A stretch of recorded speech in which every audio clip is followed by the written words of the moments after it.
Hello, and welcome back to the My First Marathon podcast, where we interview runners of all stages in their running career about their first marathon experiences to prove to you that anyone can run a marathon.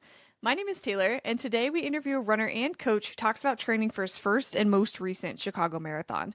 We get into a lot of advice on this one, from training for his first marathon and not really having much intention behind his plan to now where he's fallen in love with the process of training and all that it teaches you about yourself both personally and as a runner. Stay tuned to the end to hear about the marathon he ran with his dad, where the week leading up to the race, he got COVID and his dad had major back issues. It's a very heartwarming story of how they were able to complete that run together. Without further ado, let's go ahead and jump right in. Please welcome Nick.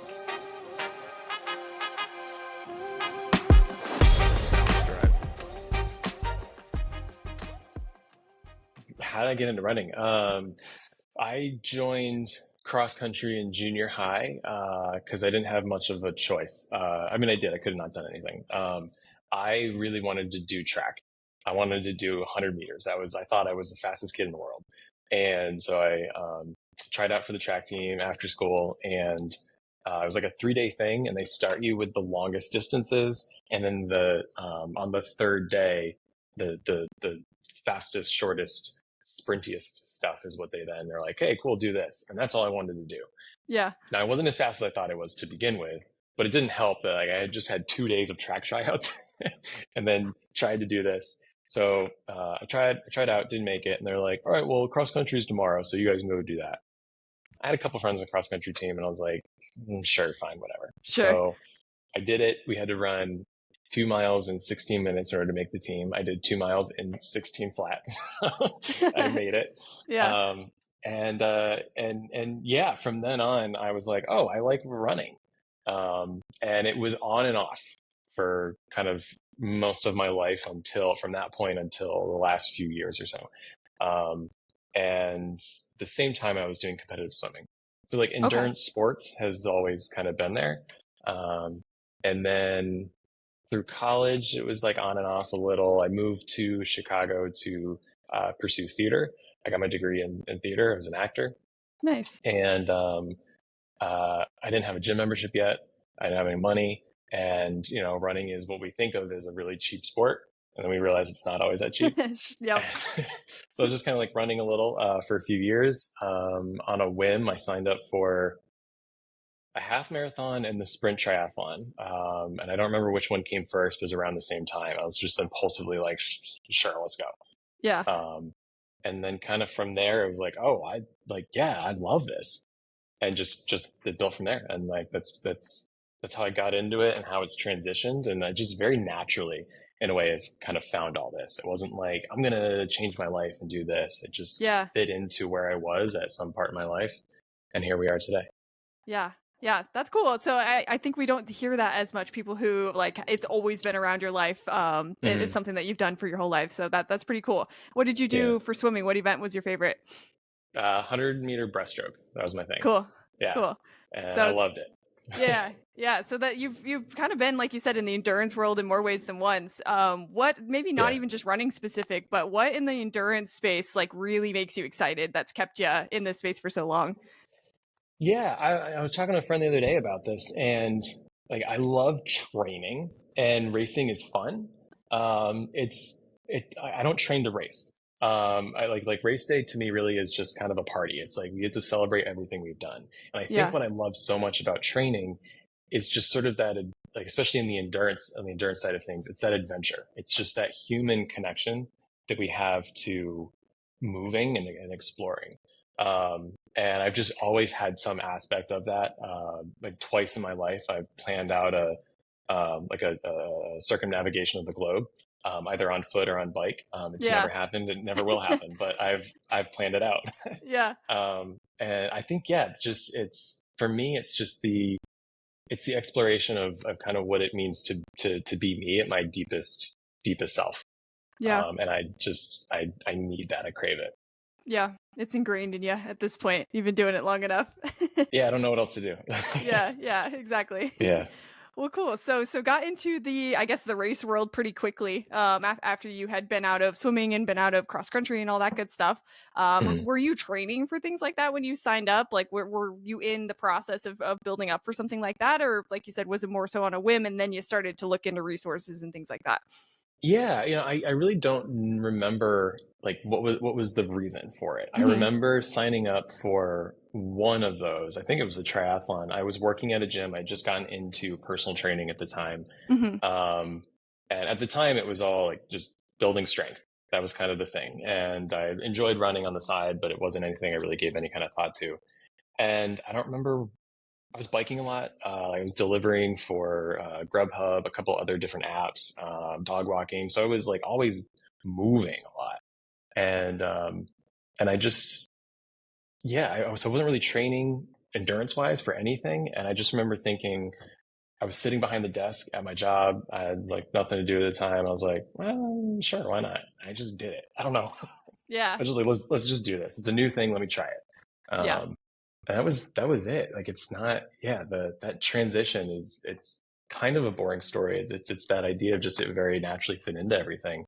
Yeah. Um, but I think in a way, like I've never really given it this much thought. Connecting to that idea about that adventurous spirit of mine.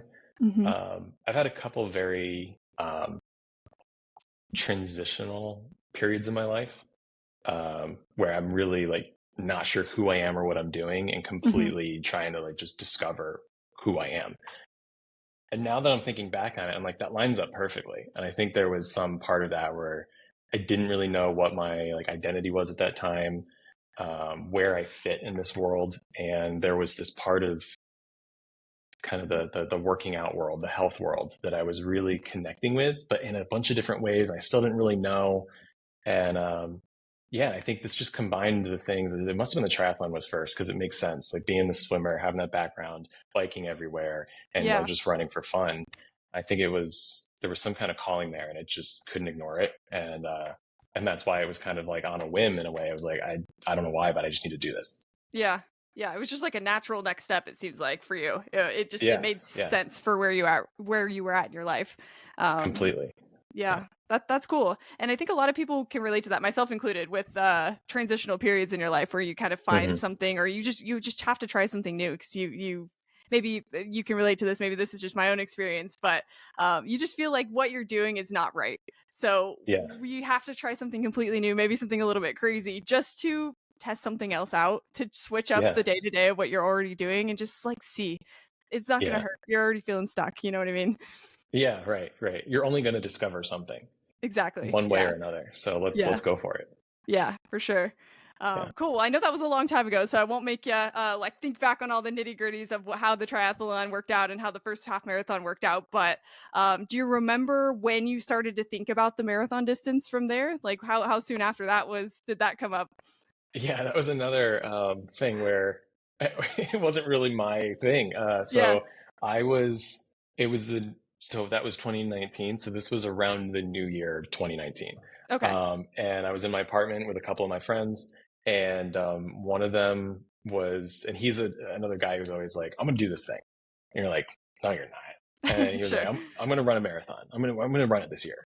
And I was like, no, no, you're not. And and he was like, yeah, I'm doing it. And I'm just in that moment, I was like, all right, I'll do it with you. And we signed up for a charity and we trained for it. And that was it. It was because it was his idea. He was going to do it.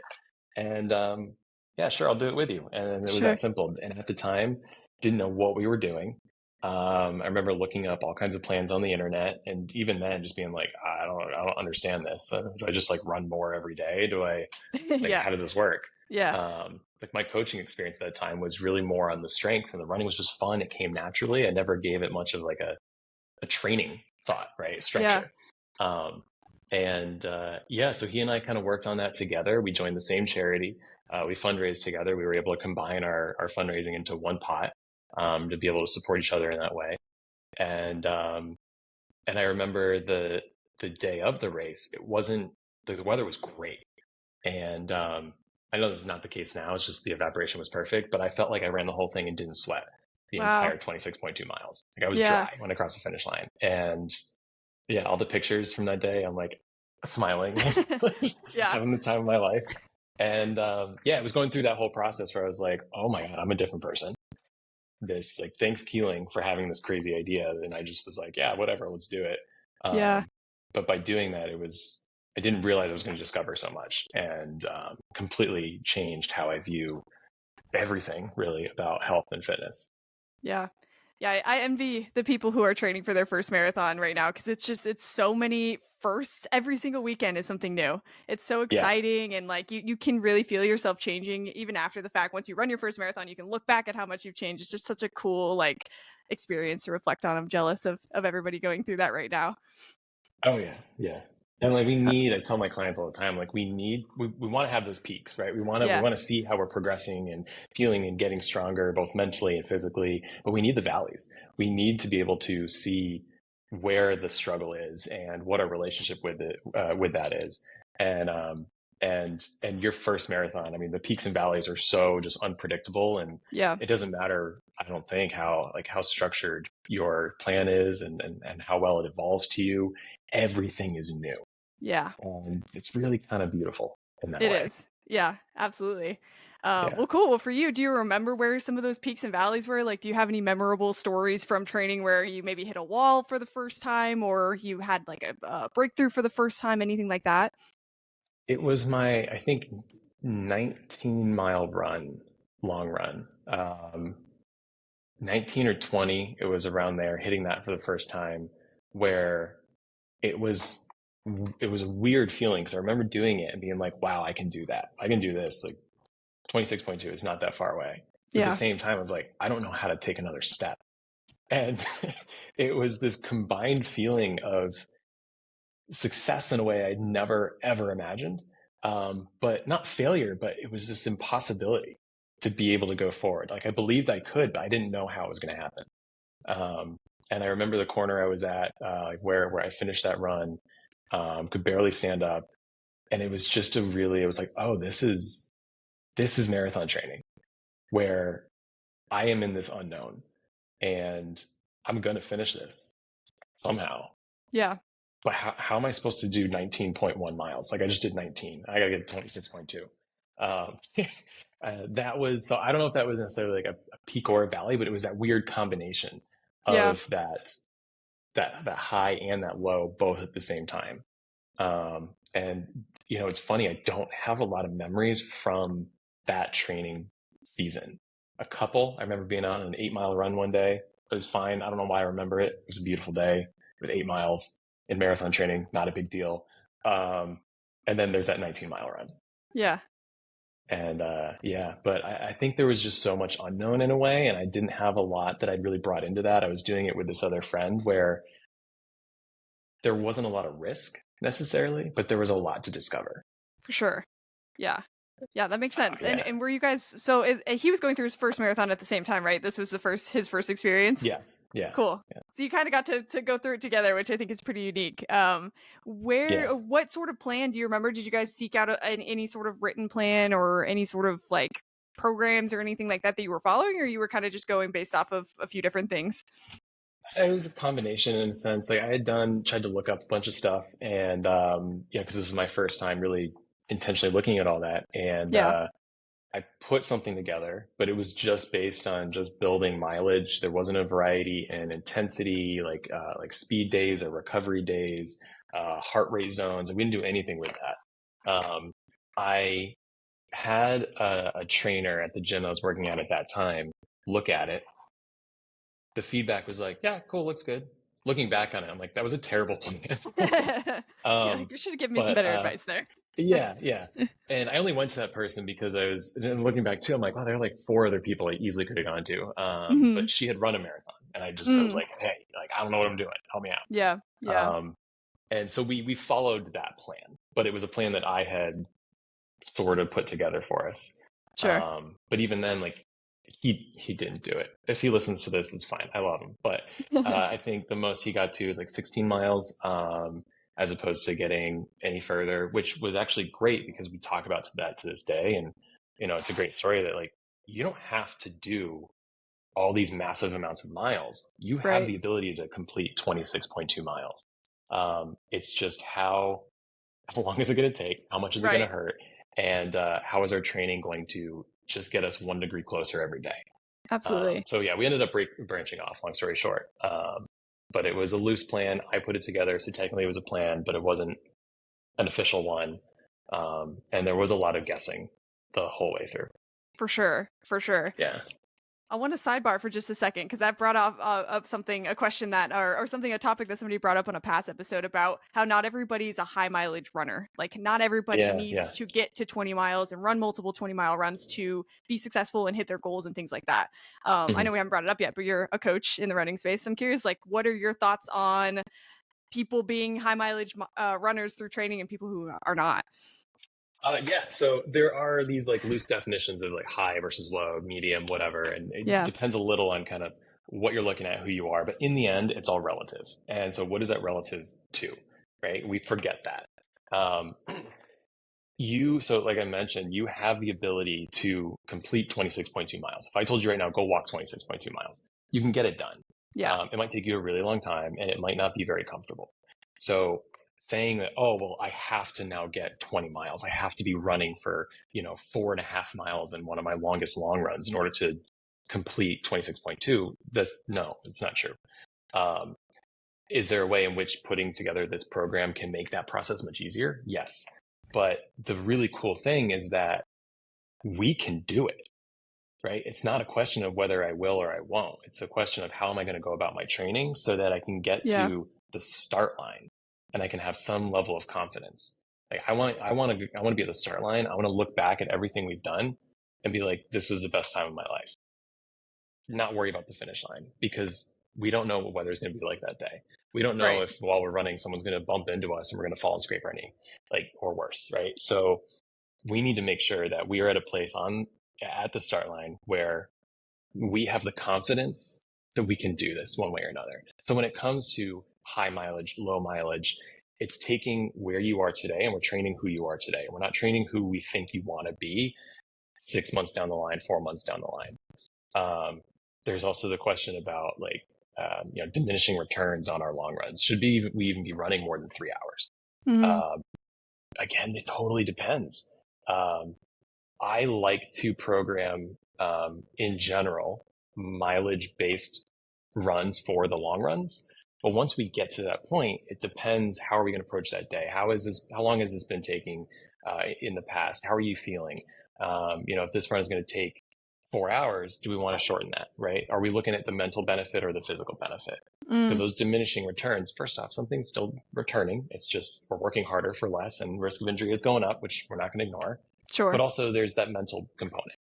And what does it mean to you? What are you going to discover about yourself to now get past so much time or distance? Even if physically we're not building as much fitness as we think we are, mentally we might be building a ton of fitness in that respect. So, unfortunately, when you're talking to a coach, a lot of the answers are it depends. Sure. Sure. And then what does it depend on? But I'd say if we want to just throw like one kind of rule of thumb out there, you're running marathons and you're worried about the time that you're out there training, get yourself as close as you can to 3 hours. Repeat that for your long runs. And if you're just repeating 3 hours or close to that, you're building a strong aerobic base. That's all you need for the most part to be Yeah. able to more comfortably finish that 26.2 miles. Gotcha. Yeah, no, Does that's that make sense? interesting. It does. Yeah, it totally does. Yeah. And then you have the people who are maybe psyching themselves out a little bit more mentally, right, about the 26.2 number. And those people Mhm. you might prioritize maybe mileage over a little bit, is what you're saying, right? For more of the mental aspect of things. Yeah, we still have to have the conversation, right? Like if Mhm. we look at other sports, people don't go out in their practice. They're not. Let's say I don't know, soccer, right? So you're not. I don't coach soccer, so if I'm not 100% correct, sorry, but I think I'm going to make the point Sure. here. Yeah. We don't go out on our soccer practice and we play 90-minute matches every single time, right? Even then, if we do some kind of like a scrimmage, if we're even doing a full 90 minutes, Right. we're probably not giving it the full 100% effort. So you're never doing your race day until you get to race day, right? You're creating all these different components that are going to come together in a way that's going to allow you to rise to that level. Yeah. So even then, if I've got someone that's like, oh, but like, I just need that mileage. All right, cool. Let's talk about it. Right. Well, like maybe I only had 20 miles scheduled for you and you really need that 22. I'm open. Let's talk. What does that mean to you? Why, like, what's the block maybe, or the concern that we've got, and we want to tackle that. We may find that, all right, yeah, let's go for it. Let's get a 22. Let's see how it feels. We want to make sure that we're doing it safely, et cetera, that we're fueling well. Or, we realize that actually, no, we didn't need the 22. It was just a level of fear that we weren't addressing. Yeah. Yeah, that's really interesting. It's cool to hear from your perspective, like the nuances of the back end of all of that, because a lot of us Mhm. are on our own, training on our own, especially for your first one, more so than some of the other ones. And a lot of that is just like, yeah, you think that what if your plan says 20 miles, you have to run 20 Mhm. miles, and if you don't, marathon's not going to be as successful as it would if you did, you know. So it's Right, interesting to right. hear how you think about those nuances on the back end. Yeah, yeah. And there was something I had heard recently, so it's not totally my idea, but Yeah. it's so simple and it's brilliant. You're never behind. You are never behind in anything. So if I Mm, have, let's say, 30 workouts scheduled for the month, just one workout a day, and I only complete 20, I'm not 10 workouts behind. I'm 20 workouts ahead. mm, Anything you do is feeding into the progress that's moving you towards your goal. And so this idea that, well, I've failed because I haven't done this doesn't exist, right? There was something else that I heard recently. Again, simple but brilliant.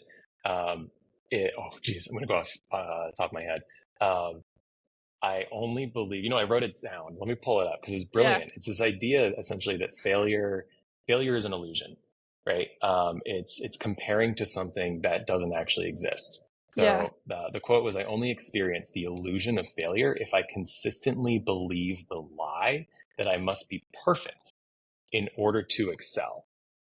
Right? So if I believe that I'm not doing what is ideal, I have failed. And I'm completely ignoring the truth of the matter is that I've done something that is moving me towards my goal, Right.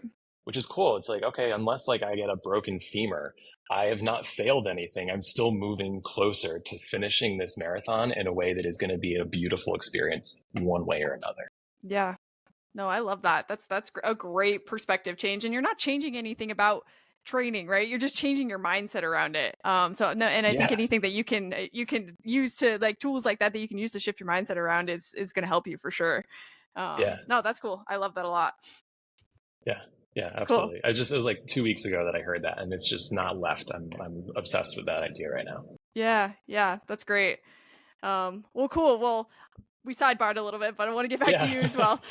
So ran this 19-mile run. You were kind of feeling like you were feeling like the 19-mile run, you had done something, you had accomplished something, but what the heck am I going to do from here? This was all I got in the tank. Yeah. So how did we progress from there? Did you move right into a taper period from there, or what was next? Man, I don't remember. Yeah, it was a while I ago. don't remember. I want to say I probably tapered in some way. uh, Oh no, okay, I did. I remember being wow, oh, this is fun. I remember being on a rower, like a mm, rowing machine, and yeah, and just trying to move steadily, not knowing. Wow, oh wow, I haven't thought of this in like 6 years, uh, or however long it's been. But yeah, so I tapered. I didn't know what I was doing now that I'm thinking about it. But I was trying, right? And that was what yeah, was important. for sure. Yeah. um, yeah, man, I don't know what I did. I wish I had like kept a journal. There we go. That's the advice for, this is your first marathon, write everything down. Yeah, document everything. People Yeah. are so embarrassed. Like I look back on myself, I didn't post nearly as much when I started my journey because I was embarrassed about, time and pace and stuff like that. But Yeah. yeah, definitely document everything because it would be so cool to look back on what happened during that time now. Yeah. Yeah. Um, but yeah, so don't. Yeah, go ahead. So yeah, you just said something that I was thinking about yesterday, Yeah, on my run. The idea of our pace, right? When it comes to our training, yeah, and so many people will say, "What's your goal?" Oh, it's just to finish. And maybe that's the case. And in that respect, that's awesome. That was my goal with this last 2023 Chicago Marathon, was to finish for very specific reasons. But we say that, but then we're on a run and we look at our pace and we get discouraged. It's yeah, like, okay, you said your goal was just to finish, but you're discouraged about how fast you're going. So what is the value? What are we missing there? Right. And I think that's something a lot of, especially new runners are, well, I mean, anybody is struggling with is it's that the idea of comparison. We're comparing to something, or we're too afraid to really tie in to that value that is really deep within us. We're either avoiding it because we're trying to protect ourselves from something, or we're neglecting it because there's work that would go into that we're not ready to take on. So I don't know. It's just an idea that I had Yeah. yesterday, and I was like, that's what it is. It's some kind of a disconnect from that value, either neglect or avoidance for some degree Mm, of protection and some degree of fear, I yeah. think. Um, yeah, yeah, So sometimes the goal just to finish is kind of like you're nervous to put the time into that it would take to like start to hit pace goals that you might have, or like if you're having hesitancies about pace or checking your watch all the time, then there's clearly something there that you internally want to accomplish and maybe you feel afraid to do that. Is that kind of what yeah, you're saying? yeah, and we don't need to be racing all the time. Like that's Yeah. absolutely not. I'm not that person. Um, but when we accomplish things physically we didn't think we could, there's a discovery in there that we never would have had otherwise. And I think Yeah. that's a really beautiful thing that we're too afraid to chase because of the risk, and the risk being that I might not get it. But even Mm, if we don't get that specific goal, if we apply the right, again, values to this and the right mindset and the right approach, and we're focused on the process and not the product, then you're going to win something. And yeah, there's a lot of internal work that needs to be done for all of us that yeah, let's be frank, like we're too afraid to do it. yeah.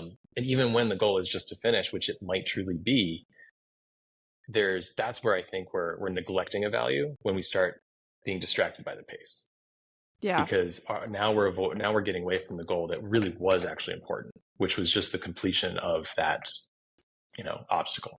Yeah. Um, so anyway, yeah, I don't know. That could be a whole probably 3-hour conversation just on that one topic. No, yeah, I love um, it though. Would you say like somebody that has that goal of, yeah, I just want to finish this marathon.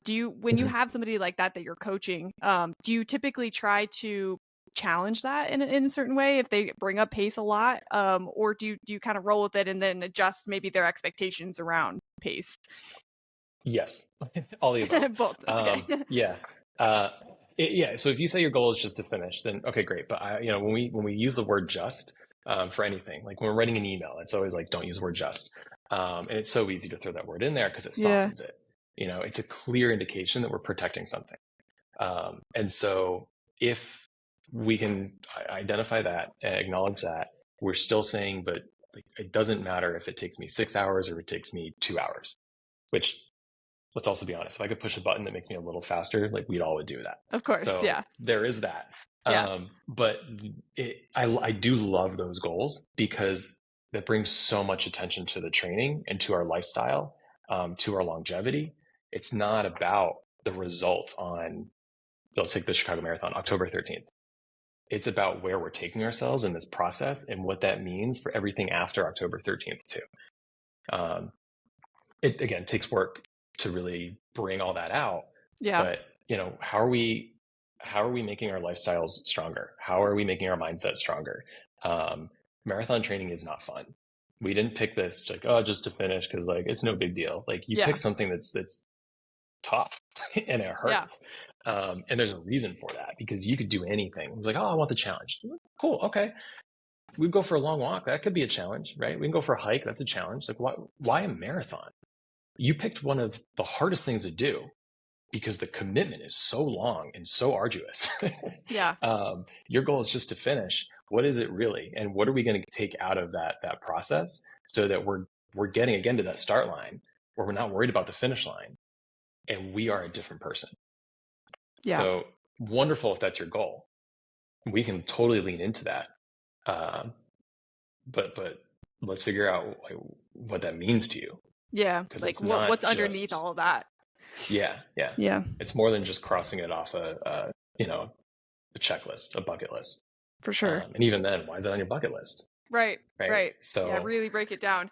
I hear a lot of people that just even interviewing people on the show that I'll ask them, what they were thinking as they crossed the finish line or as they completed their first marathon, and they were thinking, "Oh, one and done. I'm done. Like that was it. Yeah. I'm done."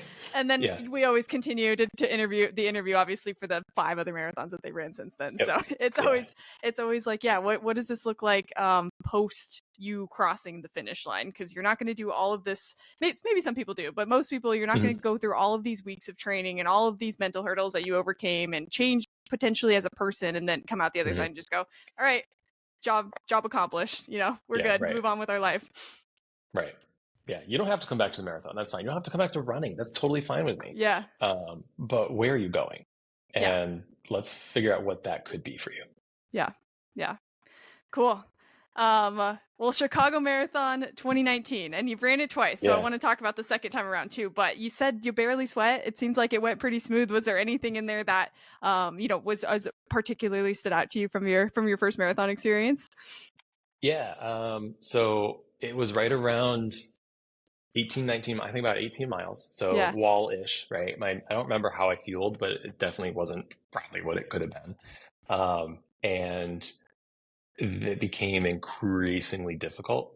Um, in Chicago, they have it's around, oh, geez, again, off the top of my head, 1920, somewhere in there, where they have the biofreeze station. Mm. And that is a magical place. And I went in there, I was achy. I remember parts of my legs and my knees were aching. And I went in there and they sprayed me with their biofreeze spray. And I walked out of there. I didn't walk out of there. I like sprinted out of there. Running into Chinatown is awesome, and I was on this high. I felt great. It was the freshest I felt in the entire race. Didn't last very long, but it was amazing because it reminded me that like the pain didn't go away. I just wasn't Yeah. aware of it. Yeah. And that was a really cool. I mean, there was external factor coming in, biofreeze being applied, but at the same time, it was like, oh, okay, but I'm hurting. I know it's still there. Whatever was going on didn't go away. But I feel strong, and it didn't last very long. But that moment, that was one of the most fun experiences I've ever had in a marathon. Was getting that surge of invincibility, for lack of a better word. Yeah. I Yeah. was like cloud nine. I was on top of the world.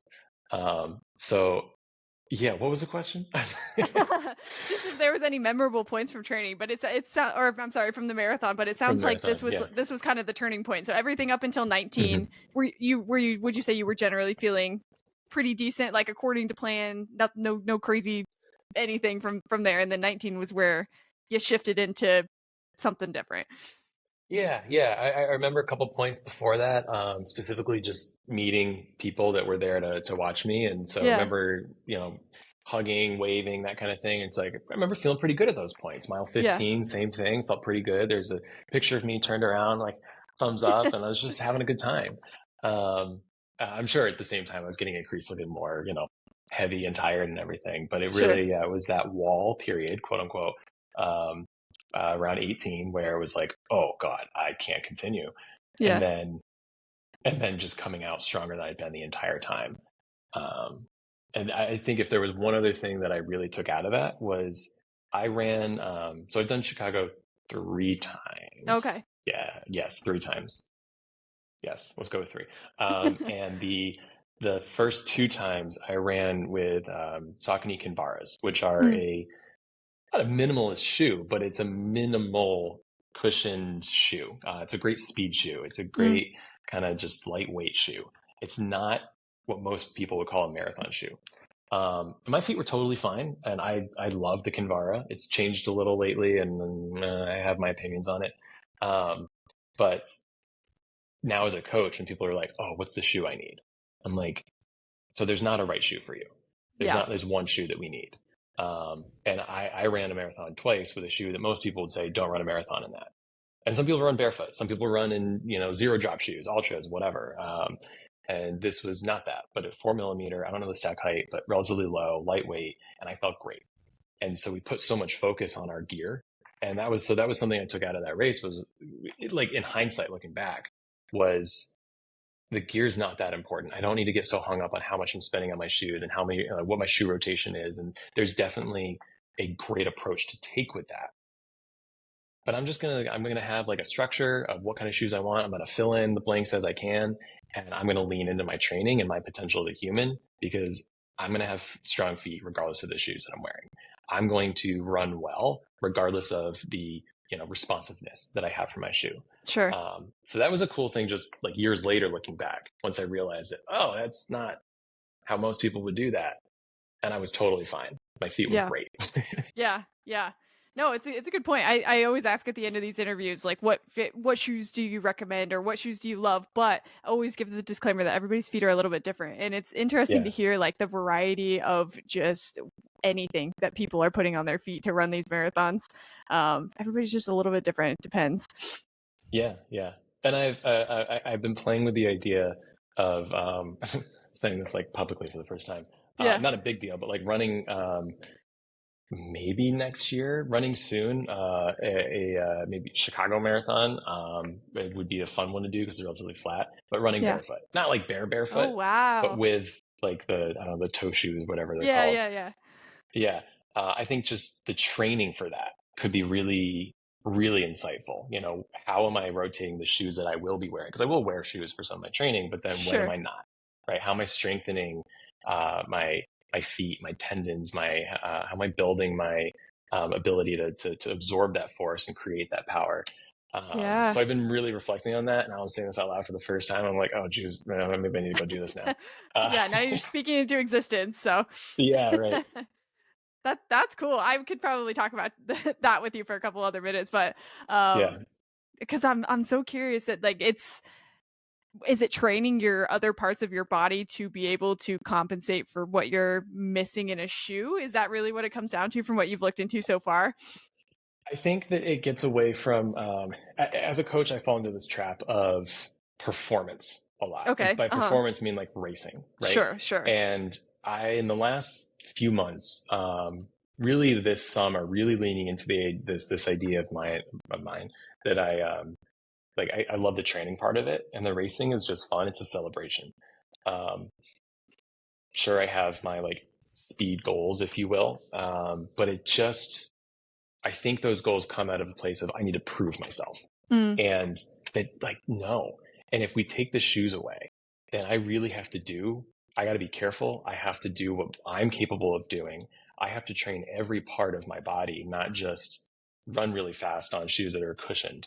So I think it really forces me to connect to just my potential as a human, yeah. as opposed to like like how I show myself as a coach, right? Yeah. And I like that. I like that. Like that idea pulls me back. Yeah. Connects to like something I said earlier about that sort of adventurous spirit. It's just being out there for the adventure. I don't care about the end. It's just like what we're going through in the meantime. Yeah, and problem solving, adjusting, changing things up where you have to along the way. It's all just a mental game that you get to play. But Yeah, that's yeah, cool. I hope you do yeah, that. I would love to follow along and see how that works out. That's super yeah, interesting. yeah. Eventually, maybe No maybe pressure. next year. We'll see. We'll see. Yeah. Okay, cool. Well, back to the Mhm. marathon. What was the finish line feeling like for you? Crossing the finish line for your first marathon, like what did you get to process crossing that finish line? It's it's still such a cool feeling. You truly don't know if you're going to make it, not because you don't know if you have the potential, right? Yeah. Even when we know like we can do this, we've done it before. Especially that first time where you've never done it, it is this unknown. It's an unknown, right? And I don't like, am I gonna get hurt? How long is it gonna take me? I had a goal when I went into it, and throughout that race, I kept changing the goal. I eventually changed it to, all right, I'm gonna do 4 hours, 48 minutes. And I crossed the line at 4 hours, 48 minutes. So that was pretty cool. Nice. Yeah. To this day, I still want that tattoo just because like You that manifested that that. relationship I had with that was in that Yeah. moment was really cool.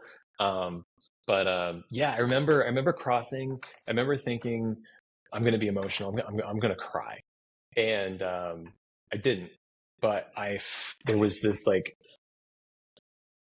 getting choked up a little, like tension in my chest, um, because it was the first marathon. I didn't know what I was doing. I didn't know what it was going to be like.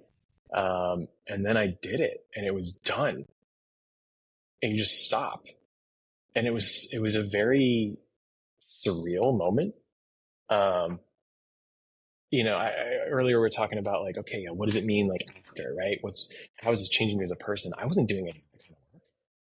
All of a sudden, this was over, and I crossed the finish line. I did it. I had a medal on my neck, grabbing the water, beer, bananas, everything they're handing out, and it was weird, but like in a really beautiful way where there was this sense of like I've become someone different. I've done Yeah. something I never thought was possible. Just a couple years before that, I was telling clients like, marathons, they like eat your body up. I'll never do that. Right? Sure. I loved Sure. running, but the idea of a marathon, like that's not healthy. Totally don't agree with that at all anymore.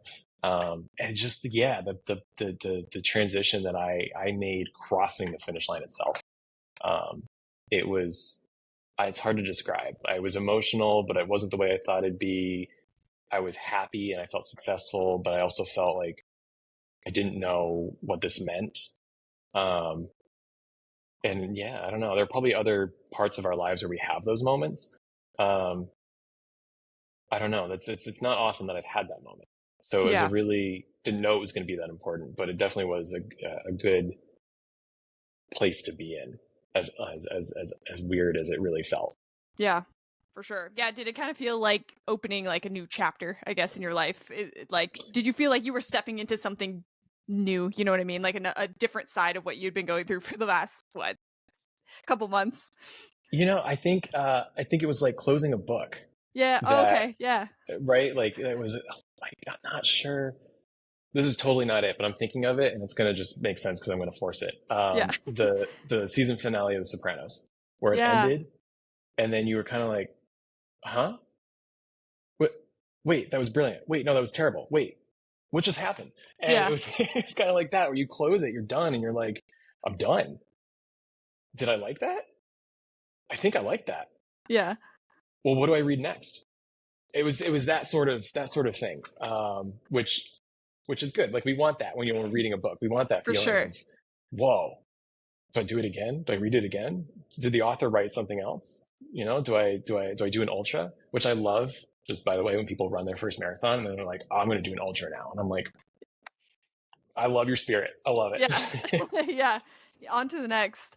Yeah, And is that what you were thinking? Was you were thinking, okay, like where can I push myself more? Can I go step into the ultra space? I know you'd already kind of dipped your toes into the tri space. So were you yeah. thinking, let me just keep pushing the distance side of things, or what was kind of coming next?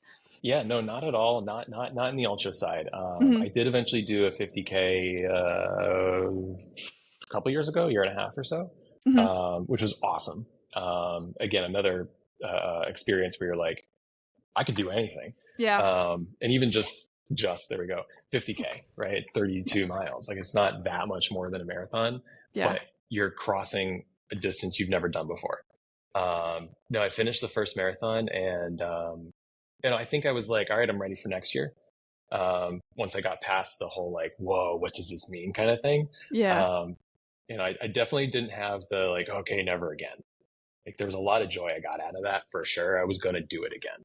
Um, but yeah, I think it was just eventually I got to that place where it was like, let's do it better. Let's do it stronger. Let's get smarter. Yeah. Let's study this. Um, and then I made a new best friend, the marathon.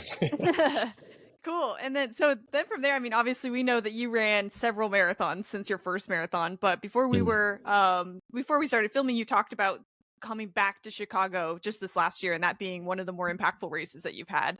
I Yeah. want to kind of hear, like, I know there's a lot of time between first Chicago and most recent Chicago, but like what has changed if you could break it down to a couple of things for you that has changed between then and what you've learned leading up to that one? Getting away from so much emphasis on race day. There's just so much out of your control. Um, yeah, sure, if everything goes well and you've done your training well, then hopefully we see some kind of a result. Hmm. But there's just so much that's out of your control, and race day, our training is your race, and race day is your celebration. Um, and this last one was it was not the last one I did, but the last Chicago was the one where I got to put that into practice in a way I've never been. I was kind of forced to. Really long story short, um, to just celebrate and not race it, and having that reinforced is I've been talking about that for so long, but having to actually do that, I was like, this is what this is about. That's been the biggest change, definitely from day one to, where I am today. Because in the beginning it was, well, I got to do this because I'm gonna race this marathon, and I lost sight of anything. I think that's why, like, you ask about my training experience for the first one. I'm like, I don't remember what I did. Yeah, yeah, yeah. I don't know, because I wasn't thinking about the training. It was like I got to do this and check it off so that I can get to race day and be ready for that. No, no, no, no, no, no. We're going to do the training. We're going to discover about our things about ourselves, and we're going to find our limits, and we're going to have the discipline to push forward when we need to, but also pull back when we need to, so that we get to the starting line and we've done everything we need to, and now we get to just kind of like kick back and enjoy 26.2 miles of pain. Yeah, yeah, enjoy. Yeah, yeah, yeah. Cool. That makes a lot of sense. So now you're being very intentional about training versus the first time around where you were just like box checking. That's great. And some of those areas where you were being a little bit more intentional, were they like switching up the types of workouts that you were doing, or like was the push and pull back that you were experiencing? Like how was I learning more about the training process? Yeah, yeah, yeah. Is um, yeah, the first thing was just different speeds, Hmm. right? Like it was in the beginning, it was that idea of just, well, I'm just running, and I just have to run a lot, and then realizing that there's benefit to running faster and there's benefit to running slower. Then from there, it was, okay, well, I can run faster at different intensities and for different times. I can run slower in different ways. And what is this zone two thing? And, oh, there's a 5 zone model, there's a 6 zone model, there's a 3 zone model, and getting completely just lost and overwhelmed with everything. Sure. Um, and, and yeah, I don't know. And then in the beginning too, it was another thing with the first one. I was like, well, I can only run 3 days a week. And, and then realizing that, oh, I can do more than that. And not that we need to, but if we've got the time for it and we enjoy it, it's not going to hurt us, and it might only help us. So realizing that I could do more, I didn't have to like run and then take a day off and then run. Yeah. So yeah, I don't know. There's just a lot of exploration of different approaches, and I started to coach other people in running, and so like, okay, so it's not just about myself, but how are you adjusting to this, and what are the conversations we're having? Um, it was just, being a student, I guess, was how everything changed with the training. And I just started to just learn and eat everything up and test things out. And, and even still, like with heart rate, I could give different ranges for different people. I don't apply just one. Like 60 to 70% for zone two. Well, maybe it's 60 to 75% for zone two. Hmm. Like that different people are going to respond differently to that. And so realizing that it's so individual for everybody. For sure. Um, Yeah. yeah, I don't know. Just being a student.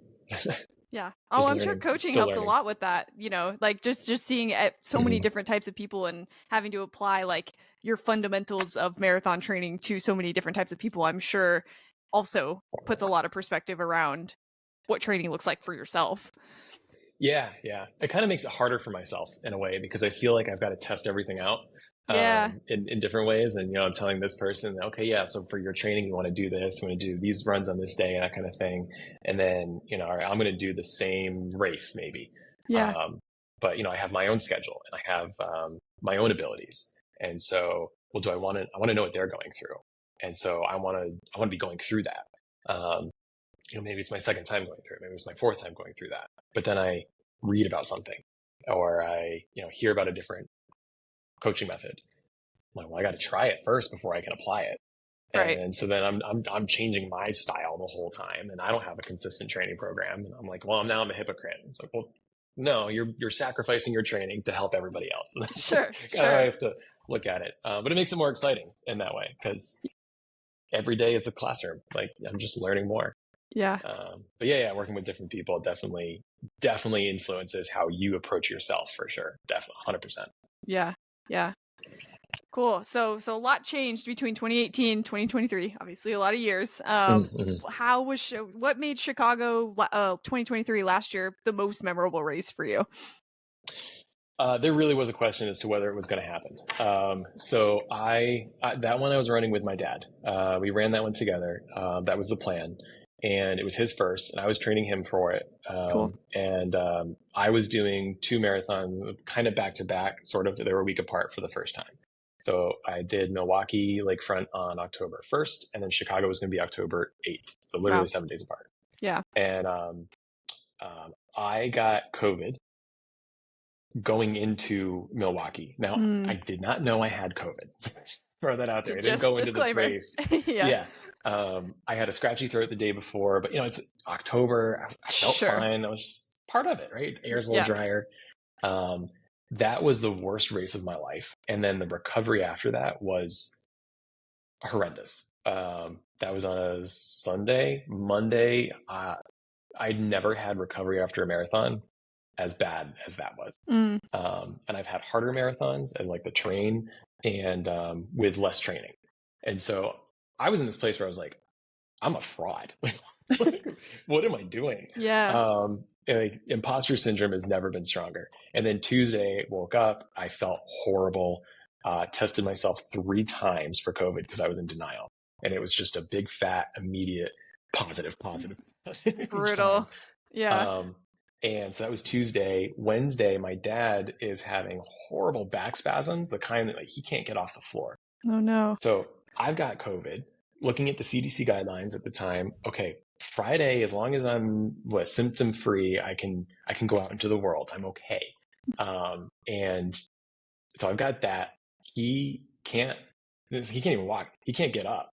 And he lives in Arkansas. He's got to fly here to Chicago. We've got family coming in. So there's the whole like, well, we still want to be like careful around each other.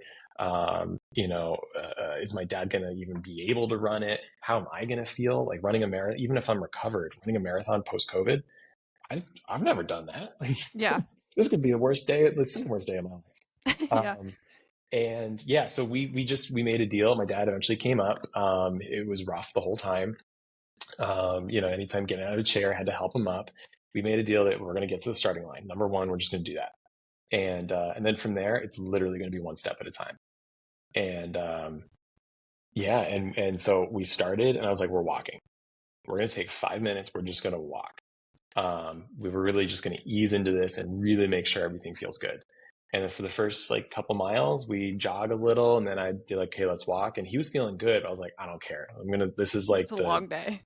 Yeah. We're going to over stress this slowing down. Right. And there's a turnaround at mile 8 for the Chicago Marathon where it is just essentially down the street from where I live. And so we're like, well, we can get to mile 8. We can get to mile 8. Things aren't going well. We can just walk home. We made it to 26.2 miles. And we did a fair amount of walking. We're jogging. I was just coaching him through the whole thing. Like, hey, remember this, do this. And he was just laser focused ahead. We go by an aid station. I jog over, get stuff, bring it over to him. We passed our family at mile 18, 19, which is another story. They were supposed to be back at mile 8. They weren't there. He wasn't happy about it. Anyway. So we see them for the first time. I'm like, hey, it's my family. And so I'm running over and he's just not even acknowledging. He's just running past. I was like, oh, okay. I'll see you guys later. Yeah. And it was the perfect example of, we don't know if we're going to finish. That's not really the goal here. We've put so much work into this training. We're going to just get to the start line and we're going to take that in, and then B, literally take it one step at a time. And we crossed the finish line. I didn't tell him this, but I didn't even want to know the time. I was like, that was such an amazing experience, being there side by side with you, taking everything in, really treating it like a party in a sense. Like I was taking shots on the sidelines. There were donuts. I was like, let's live this up. Having a time. We did not know if we'd even be here. And here we are. Yeah. And then he ended up, he looked up the time. He's like, oh, Nick, we got, this much, this was our time. And I was like, no, I didn't want to know. I wanted to go my whole life just thinking like it was great. Yeah. Right? Not caring about the time. Yeah. And I've never had that experience, and I probably never will again. Not like that. At least in that dark side, I hope not. But like that idea of let's just go explore for 26 miles. And it was so beautiful. It was so great. The weather was good. That was the day that Kelvin Kipton got 2 hours. So like we were on the course when that happened, which was cool. It was just a really really awesome family bonding memory that once in a lifetime. And just Yeah. that doubt we had going into it, um, from both our sides, and Yeah. being able to do that together side by side. And then I tried to pull back at the end, let him cross first. We've got a good photo of the two of us where I'm like looking back at him and I'm smiling and he's like dying. It was great. That's awesome. I mean, yeah, you guys definitely had the odds stacked against you for that one for sure. Yeah. But what do you feel like I know you just gave a bunch of things that you were feeling there, but if you could boil it down to one thing, like what changed about yourself after running that marathon? Um, I love my dad. There's not any question about our relationship, how close we are, but that was a bond that we made that, um, was just really special. I'm getting a little emotional just like thinking of it. Yeah. Going through hell with your dad is not fun, but like, eh, amazing. So I mean, what changed as far as marathon training and running and fitness? Um, do it for your family. Do it for those you love. I talk a little bit about competition at times. We always talk about like competing against ourselves, competing against somebody else, and that can be fun, and there's nothing wrong with that. But compete for someone or something. Yeah. Um, and I was 100% competing that week at least, and definitely that day for my dad. And yeah, I don't know, incredibly, incredibly blessed that that's the most I've had to really fight for a loved one. Um, it's just a marathon. Like, we're okay. Uh, Yeah. but having that experience, and making that connection to the training itself, that no matter where you are, find someone or something that you're competing for. Make it bigger than yourself. Yeah. Um, I don't care how much you love the sport or how easy it is for you. Make it bigger than yourself. It already is. So just do it. Lean into that. Yeah. We talk a lot about finding your why, and I think it gets boiled down a Yeah. lot because it sounds a little cheesy, like go find your why. But Mm. it's important. It's important in running. I think it's important in life. If you don't have a reason for doing what you're doing, then why are you doing it? I Yeah. Yeah. absolutely agree. It make it bigger than yourself, 100%. It also helps with Yeah. training. We'll say that too, to have a why in front of Yeah. you and not just go torture yourself for no reason. Oh, yeah. Yeah. Yeah.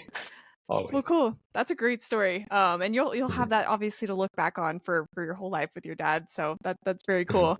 Um, I know I've asked a lot about advice. You've given a lot of advice throughout the podcast, but we have, like I mentioned in the beginning, a lot of newer runners that listen to the podcast. So if you could give any Yeah. advice for somebody who's looking to run their first marathon, what advice would you give? Uh, of course, a little bias here, but get a coach. I just think that having someone that has seen so many experiences from other people, um, not just your own, right? Not just, oh yeah, I talked to a buddy or like I run with a group of friends. Somebody who has really seen the peaks and valleys in ways that hopefully you never will. To be able to put together something that is going to fit your fitness, both mentally and physically, and evolve, right? Allow that process to evolve too. You're going to progress in ways, that are going to be predictable and unpredictable. So biased, of course, but that will help you leaps and bounds more than anything else. Past that, don't be afraid to eat. Like fuel, fuel, fuel, fuel. Everybody under fuels, and I used to be the total opposite, but don't run fasted. Yeah. Don't do it. We want to be comfortable. Some people don't want a lot of food when they start, and okay, well, we want to eat well, right? We want to make sure our body is stocked up with energy. But when we're on the run, like find what works for you and lean into it because it's only going to make it that much more enjoyable. Yeah. So like fuel yourself. That'd be the simple thing to suggest. Yeah. That's great. What do you like for fuel? I know it's very individual, but are you more of a whole Yeah. foods guy? Do you gels, chews? What do you typically like? Oh, everything. Everything. Gels are great because they're just so convenient. Mhm. I wish they were a little cheaper. I spent $100 on gels the other day. I was like, oh my Yeah. God. Geez. But I recently have gotten into baby food, Okay. which I really like before a run. It's bulky, so it's hard to like carry it with you, and it's not as much carbohydrate as a gel would be. So depending on the run, maybe I bring it with me. But I've been really liking baby food. I'm a big fan of Uncrustables. Um, I suggest for this is another piece of advice. If you're running a marathon, have a 18-mile treat, something to break up whatever the nutrition is that you've been bringing with you and that you've been relying on. Yeah. 18 miles, you're exhausted, your brain is exhausted. If it's somebody used a was it Twix? I think it was a Twix recently. Um, Uncrustables is an easy one. Having someone stationed nearby with a donut or something that's going to make your brain and your body really happy at that wall time. Yeah. Um, Practice with it, but it just makes it more fun. Donuts also are great. I do love a good donut, like 15 miles into a long run. Sure. I like that a Yeah, lot. A little 18-mile trick. I'm gonna have to steal that. I'm gonna post my yeah, family up yeah, there and have them bring something something exciting. yeah. Just tricks your Definitely. brain into looking forward to something. When your Exactly, rest of your body's exactly. feeling like absolute garbage. Yeah. So I'm a big fan of that. Have that somewhere somehow, whether it's on you or you got someone ready to hand it out. I love that. Yeah. Yeah. Well, cool. Well, we talked a lot. I'm curious what's coming up next for you. Is there anything that you're training for right now or planning to train for right now? For maybe later on this year or next year? Yeah, man. The summer fall training has been interesting. So Yeah, I got married recently, went on a honeymoon. That threw a whole wrench in my training in the best possible way. for I'm sure. definitely not going to Yeah. complain. We keep joking that we should do it again. Um, and so I was initially signed up for a full Ironman beginning of September. I Mhm. deferred just because, again, I love the training. I haven't been able to give it what I wanted to. So let me try again next year. So I deferred that. I was looking at some local marathons around October, November, just to have something that I could train for and then go run it, come home. Mhm. But my wife and I are expecting our first child in November. Oh, And congratulations. yeah, first child together. She's got her 12-year-old that we've been co-parenting for a while, and she's Sure. amazing. But yeah, so there's that concern that like worst comes to worst if something happens and I'm in the middle of a marathon 3 hours Yeah. away. Fair enough. Yeah. So yeah, so I just like a week ago signed up for the virtual New York City Marathon. I am Cool. incredibly excited, incredibly terrified. I've never raced, if you will, a Yeah. marathon by myself. So it's going to be really interesting. No race environment. Going to figure out my own way of like aid stations, if you will. Sure. Am I going to have my incredibly pregnant wife running around the Chicago lakefront, trying to like bring stuff to me? So it's Yeah. going to be, I don't know, it's going to be a cool learning experience, but I think it's going to be a lot of fun, but it might be really way more difficult than I think. So I don't know. We'll see. Yeah. I think So the planning sounds kind of fun at least, even if the race day, we'll see what shakes out there. But being able to plan out your yeah, own aid stations, like you have full total creative control over your yeah, race day. So yeah. that's kind of fun, right?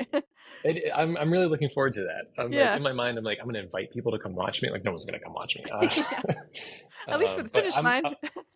yeah. I'll finish a marathon and people just keep biking past. I have no idea what Yeah. happened. And there'll Just be just that hands meme where up. like they don't know. Yeah. Yeah, So yeah, that's what I'm training for right now. A cool. virtual marathon sometime end of October. Well, very exciting. Yeah, I hope you Yeah, document a lot of that. It'd be cool to see your experience with planning like the route and what you're going to do for aid stations and all that good stuff. I think that would be pretty cool to see. yeah. It'll be interesting. I should I'm not great at documenting myself. I should do more of that because it's fun. Yeah, people love to see that stuff too. I would follow along. I want to follow along with your shoe journey with running Yeah. We'll see. barefoot, and then the virtual marathon would be really cool to see. Um, Yeah. but regardless, excited for what you have coming up next. Mhm. If anybody wants to follow along with you for hopefully when you do some content, where can they find you? Yeah. So Run Strength Academy is my handle on Instagram and TikTok. I don't use TikTok as much. I'm trying to. I have a Marathon Dad Method Facebook group. Just it's recent, so it's still kind of small and growing. Most of my stuff is Instagram, so that'd be the easiest place to find me. Run Strength Academy, and yeah, that's where I'm at. Perfect. Well, thank you so much for coming on and telling your story. I think we did a good balance of hearing about your own personal story, but it was also great to kind of get your insight as a coach as well. So appreciate you walking through all that. Yeah, yeah, it was fun. It was fun to reflect on things I haven't thought about in literally years. Yeah. So yeah, it's gonna be like a interview hangover. I'm gonna be reflecting on this all day. Like, oh my God, how Go far have back I over come? Strava. Yeah, listen Yeah, at all your runs and all that. yeah, Um, well, cool. Well, we'll stay in touch. And yeah, thank you again for coming on. absolutely. Yeah, thank you. Thank you so much for tuning into another episode. If you're enjoying my first marathon, it would mean the world to me if you could rate and review the show. And if you or someone you know has ran a marathon and would like to share your story, I have a guest form to fill out in my bio on Instagram. That username is at myfirstmarathonpod. See you on the next one.